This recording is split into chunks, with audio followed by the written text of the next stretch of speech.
Mammillaria uncinata, originaire du Mexique, a une aire de répartition très vaste. On la trouve dans les régions de l'Hidalgo, le Durango et l'Oaxaca.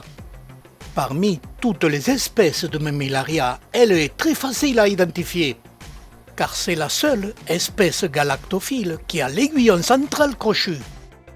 En plus, ils ne sont pas ordinaires, ils sont très puissants même dans nos collections. Et il vaut mieux se tenir à distance. Par leur forme et leur puissance, ils accrochent tout ce qui rentre en contact de trop près et ne lâchent pas prise.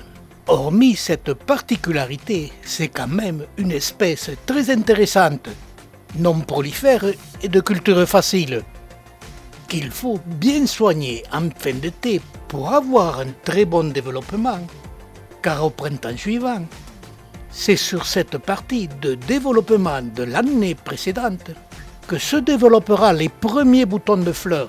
Ils apparaissent en couronne, à l'aisselle des mamelons, au milieu de poils blancs, qui sont plus ou moins nombreux suivant le sujet. Sur ce point, l'espèce est très variable.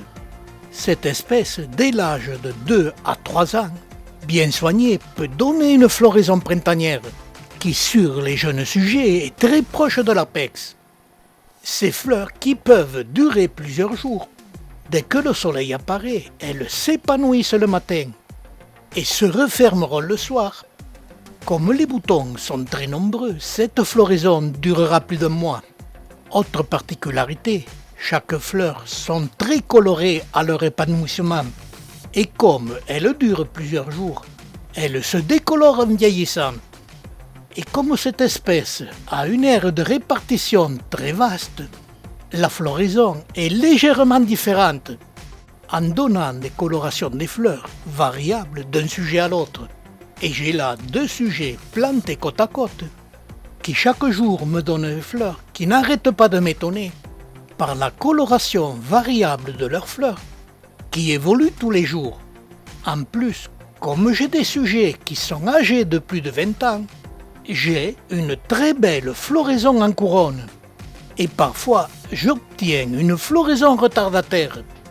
Et l'ensemble des fleurs couvre presque totalement la plante.